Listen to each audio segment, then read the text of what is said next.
Usually, touching or rubbing the nose with the index finger is also a sign of suspicion or secrecy. Think briefly about someone you know who usually falls into this posture. You will find that he is goal-oriented according to him. He enjoys competition. You need to recognize others' gestures and feelings. To avoid becoming a cause of difficulty, you should know these basic body language signs of your child, employee, boss, customer, or any unknown person. Because with this you will be able to talk openly with them, and people will be able to connect well with you. People who deliberately want to hide their talk keep their hands on their mouths and talk at a distance of 6 to 12 inches from the listener. This signals that they are nervous. Holding one hand behind the back and squeezing it tightly while the other hand grasps the wrist or arm is a standard method of self-control. Body language is a very powerful tool.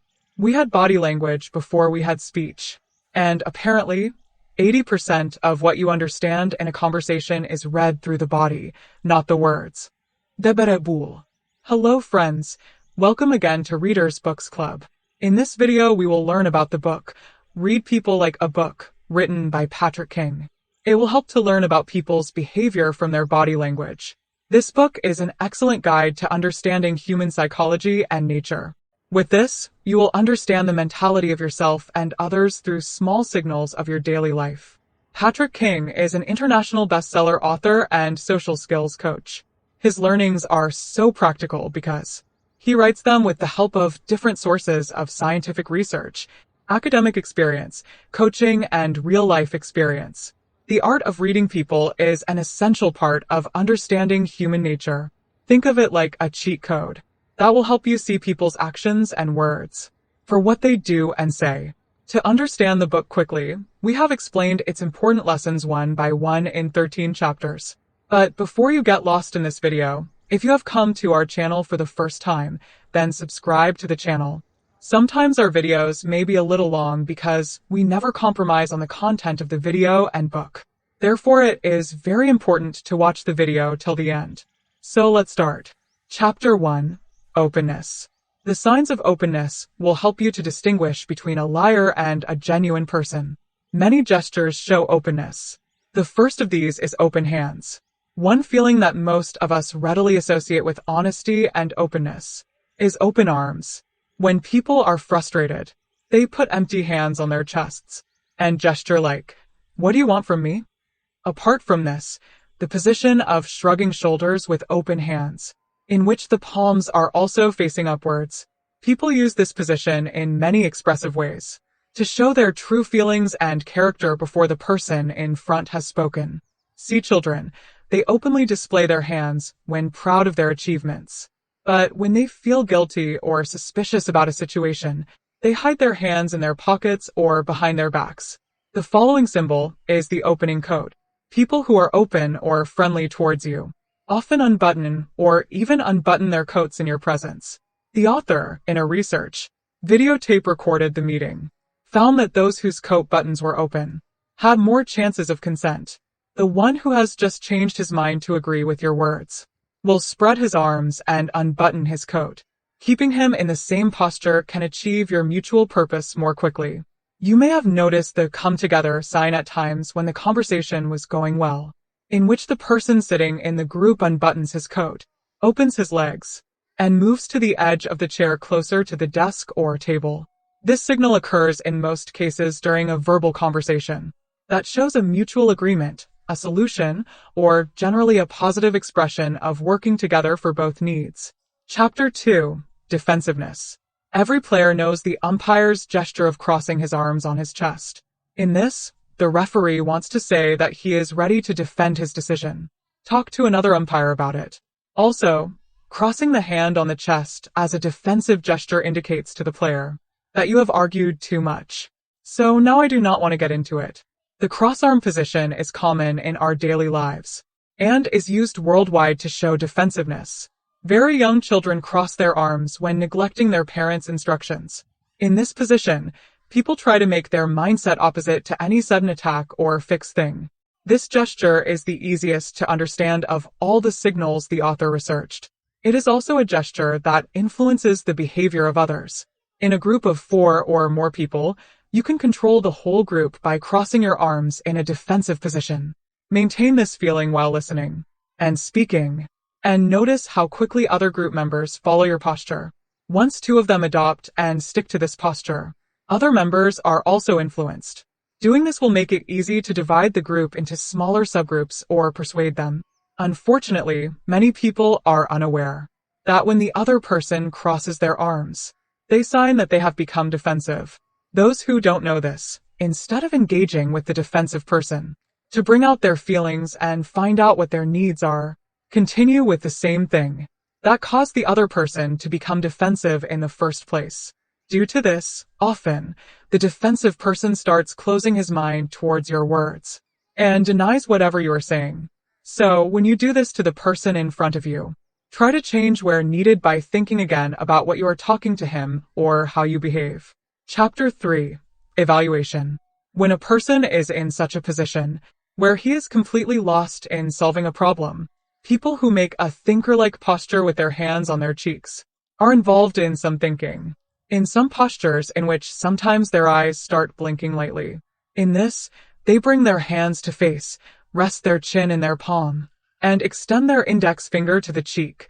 The rest of the fingers remain under the mouth. In this, their thought pattern is hostile towards the speaker. So your job is to convert their evaluation into interest. The next sign is thinking by bowing the head slightly. Charles Darwin observed in his studies that animals and humans turn their heads whenever they hear something that interests them. From a very young age, women readily understand the importance of this gesture. It is a signal to listen attentively. They use it while conversing with the man they want to influence. Once the speaker knows this feeling, he can engage with his audience more positively and gauge how well his information gets across. This is especially helpful when the speaker wants to cover a lot of information in a short amount of time. But when it starts getting overloaded, listeners show disinterest towards extra details. Body posture changes in this. The head straightens instead of bowing. The back straightens, then bends again, glancing at the ceiling, clocks, or other objects. Some people position their bodies as if pointing toward the exit. If the conversation has reached this level, then as a speaker, you should understand that they are non-verbally giving you the signal to stop. Chapter 4. Suspicion and secretiveness. Pointing towards the exit of the feet or the whole body is its sign. You will often see that, suddenly, someone has bent his body so that his feet are towards the door. This gesture indicates that he wants to end the meeting, conversation, or whatever is happening. Changing his body is telling you he wants to go.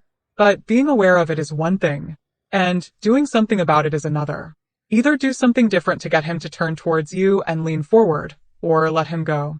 Continuing to talk to someone who wants to leave will not benefit you in the long term. People you meet in public also give similar signals. Sometimes during the last half hour of the conversation, they start keeping their body in such a posture as if they want to leave.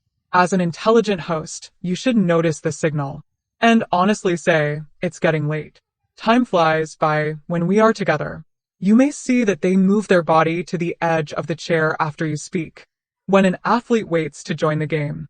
When a person stands with his hands on his hips and legs spread wide in a business meeting, he is likely interested in getting the people present to follow his instructions. Apart from this, when you are pursuing such a goal with entire motivation, pay attention to your posture. Often, you also stand like this. A high achiever often does this because it non-verbally shows his dedication towards a goal. Think briefly about someone you know who usually falls into this posture. Another supporting sign that they want to leave the meeting. Usually, touching or rubbing the nose with the index finger is also a sign of suspicion or secrecy. Once, a student was discussing books with Professor Birdwhistle at the university. When asked about his opinion of a new classic book, the student rubbed his nose and said that he liked the book. The truth is, said the professor, you didn't like the book. In conversation, the student admitted that he had only read a few pages and didn't like them. Chapter 5. Readiness. Standing with hands on hips is a signal of readiness. This is the first of such gestures that we can identify. You often see this during a game. You will find that he is goal-oriented according to him. He enjoys competition. To understand this, The author has kept a record of the participants who have attended his seminars for many years. About 75% of them, while asking questions during the first hour of the workshop, had their coats off, buttons unbuttoned, or hands on hips posture. This is a posture in which the person in front expresses his desire to be more capable. However, this is a positive sign, so there is no reason to worry from your side. And if you are also a goal-oriented person, you can easily connect with them and share your ideas. This can help you reach the goal set together. The next sign of readiness is the person sitting on the chair's edge.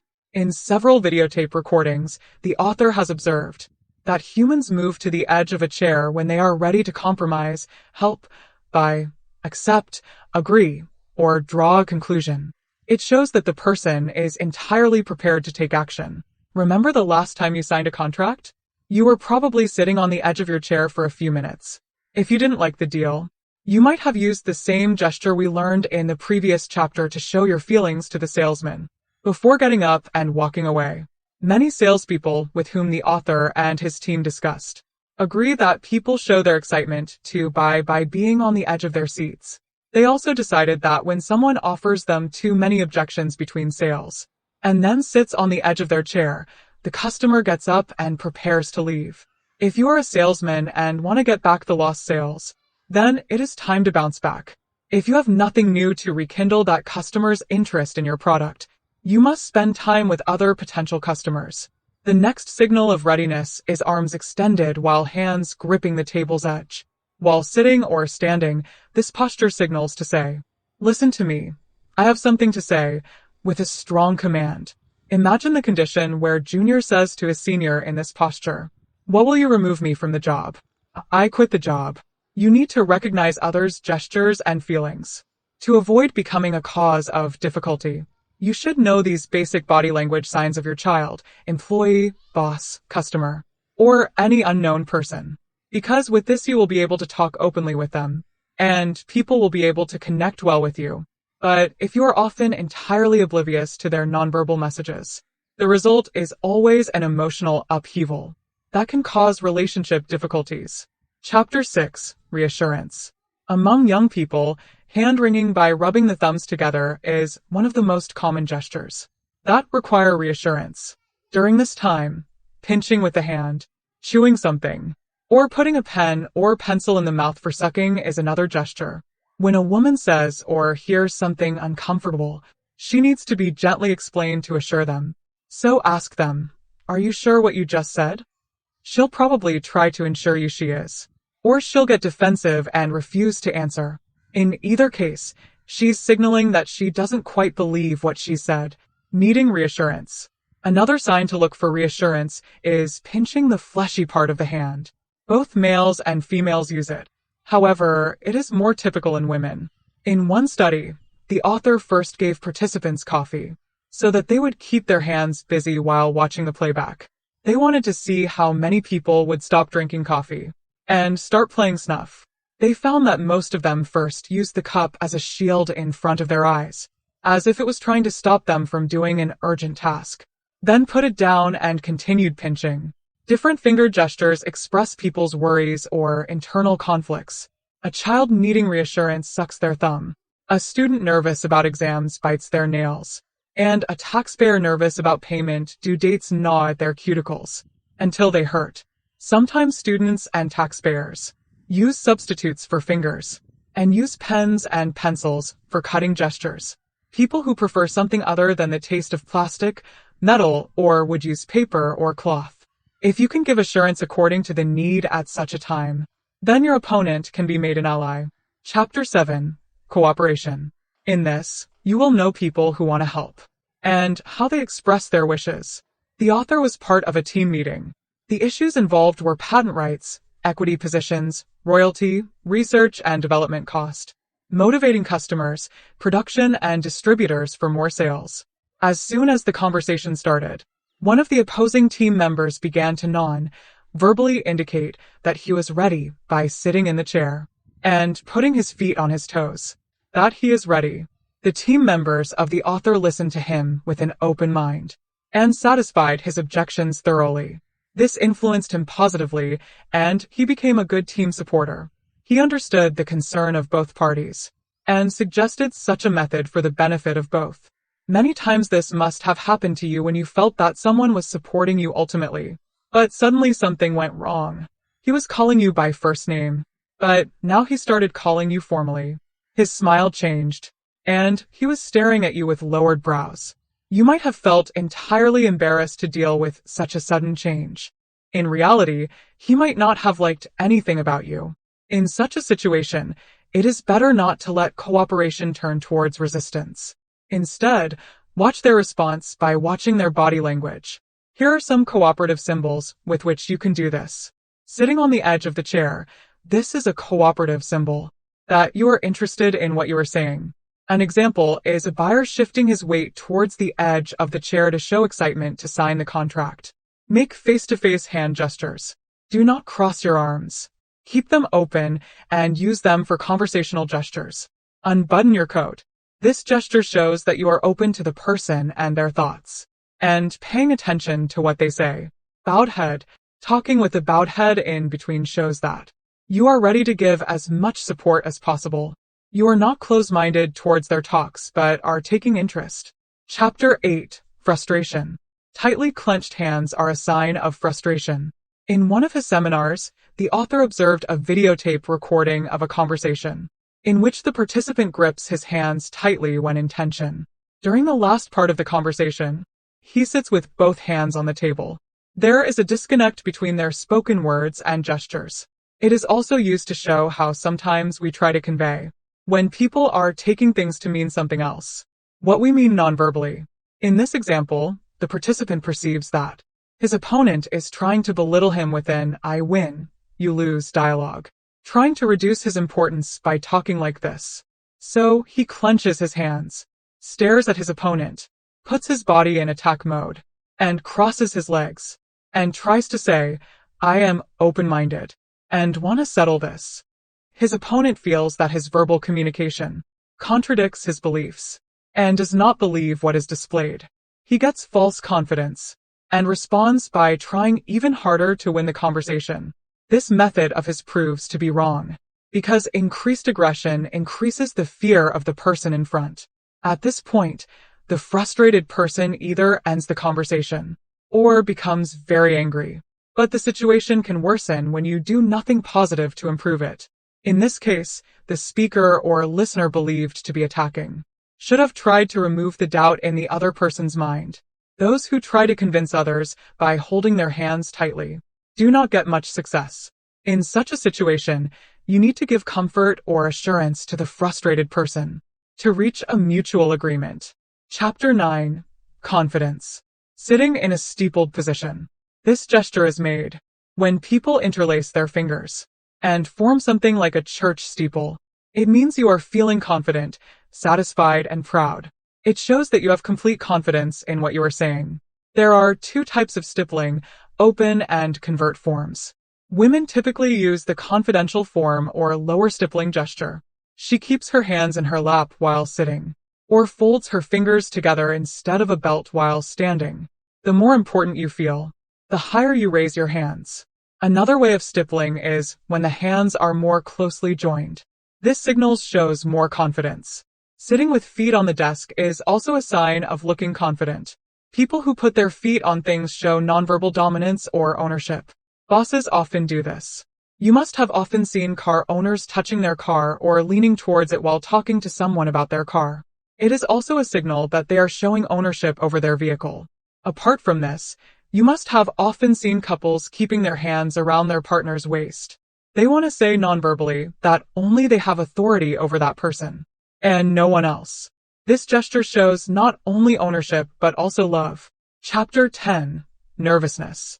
People who deliberately want to hide their talk keep their hands on their mouths and talk at a distance of 6 to 12 inches from the listener. This signals that they are nervous. Also, sometimes, in nervousness, a person places his elbows on the table or desk, forms a pyramid with his forearms, and places both hands together directly in front of his mouth. He keeps this posture not only while talking but also while listening. Such people play a cat and mouse game with the person in front of them. If you do not talk to them openly, They will also not speak openly because of shame. Apart from this, pulling the pants while sitting is also a sign of nervousness. The gesture of pulling the pants is related to the decision process. When a decision occurs in someone's mind, he pulls his pants more and starts shaking in his chair. After taking the decision, the pulling of the pants stops. Using this behavior as a barometer, you can gauge how close the other person is to making a decision. The faster one moves, the more the chances of being close to decision. Chapter 11. Self-control. From an early age, we are taught that patience and perseverance are necessary to accomplish goals and purposes. Self-control is essential for this. We often use this method to overcome frustration and avoid losing our temper. It allows us to behave in a socially acceptable manner.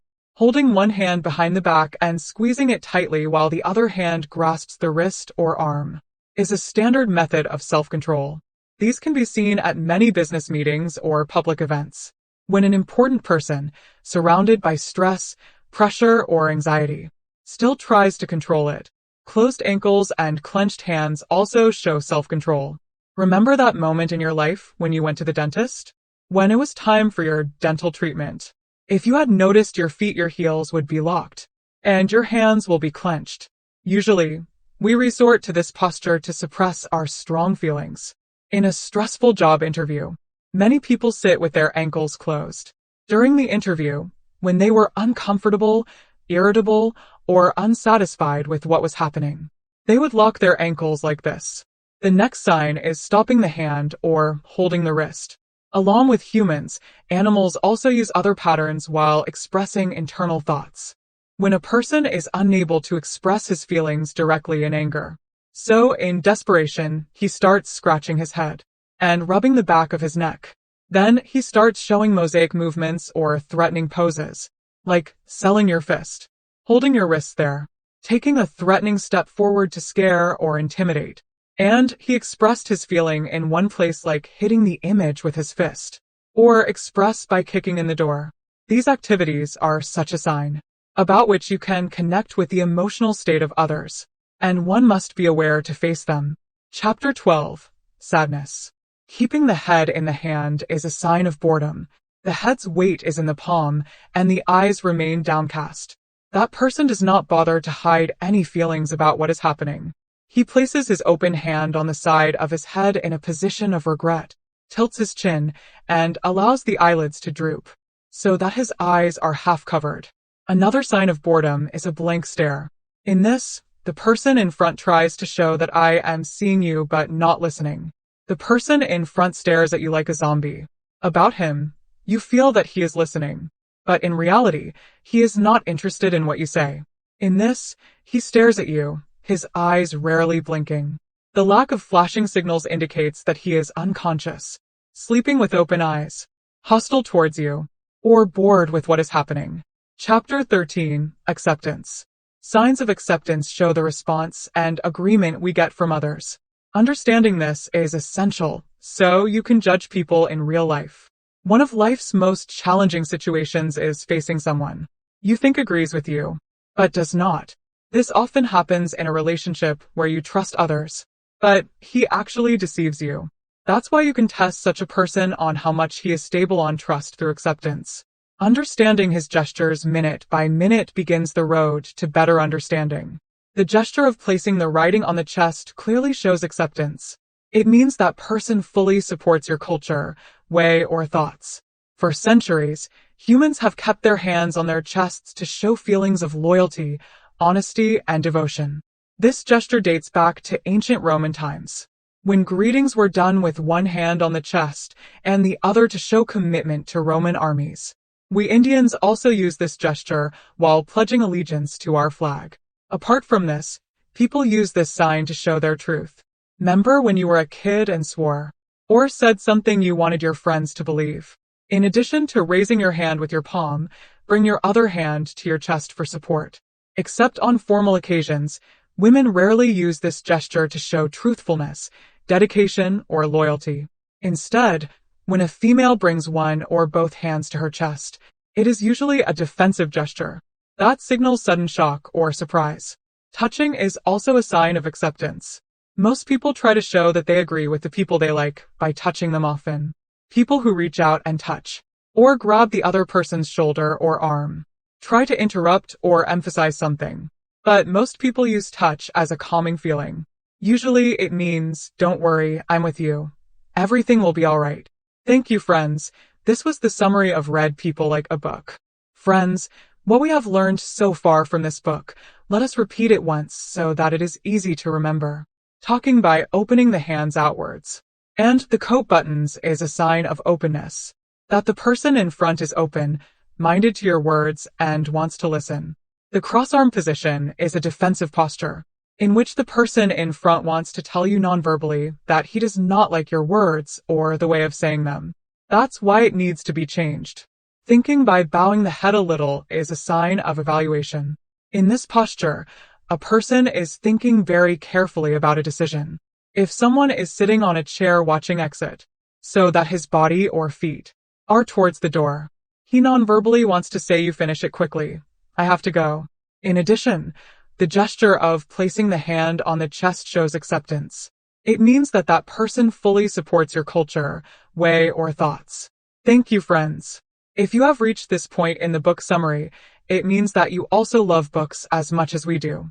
But if you have come to our channel for the first time and have not subscribed the channel, then definitely subscribe the channel and also press the bell icon, so that you can enjoy our 2 new book summaries every week and learn something consistently. You can tell us which book summary you want to see on our channel by commenting. See you soon with more great videos. Thank you so much.